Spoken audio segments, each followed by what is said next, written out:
I asked for the album and I asked for all the materials. So I was like, I'm going to do the research, you know. And I woke up this morning and I had the album download and I was going to look at everything else after that. And after listening to the album, I got a cup of coffee, I put it on the coffee table and it went cold as I listened to the album. And I was absolutely stunned by it. And I thought to myself, thank God I don't have to muster up ways to describe how much I love this record. I just get to tell her how much I love this record. It's stunningly revealing. I can tell you so many things about it. It just knocked me out. And I sat there and I went, how does someone bring themselves to get this revealing in 2021?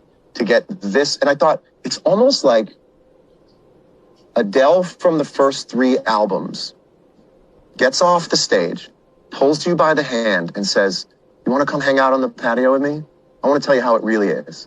And it's like you're stepping off the stage and you're explaining this exquisite kind of sadness that you've gone through while still maintaining musicality. So it's not like we get dragged down. We just get brought through this journey. And it's so revealing. And the thing I wanted to talk about as a songwriter, this is obviously about one person. It can only be about one person. And yet they're not in the picture. Did you purposely sort of write these songs? What they're really about is what's left when someone leaves, not so much the arc of what the person is doing. You're not really talking to the him. There's no him, is there? It's sort of what you're left with. Yes, and I was pretty much only left with myself, you know, and I think being older now, and obviously like I've sort of have become this artist that seems to write all about my relationships, but I hadn't really written a record about my relationship with myself because I didn't really have one before.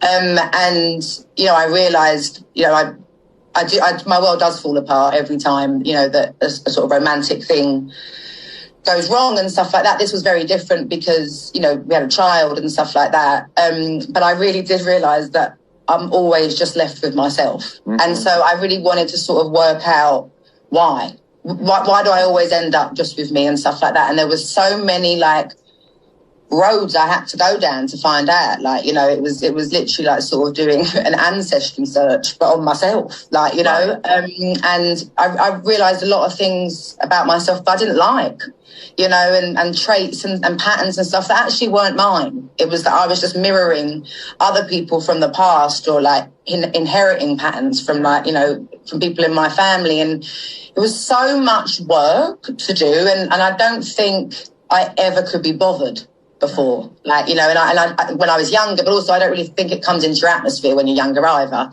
that you might be the issue. Well, you know, but, yeah, well, this sounds like some highly professional work you did with someone else. Did you do this work did someone else sort of lead you through this? Like a therapist? I had a therapist, but I've been in and out of therapy since I was a child. Got it. And more than anything, it was, I spent a lot of time on my own. Right. You know, I really spent a lot of time on my own, and I had loads of amazing conversations with my friends and stuff like that.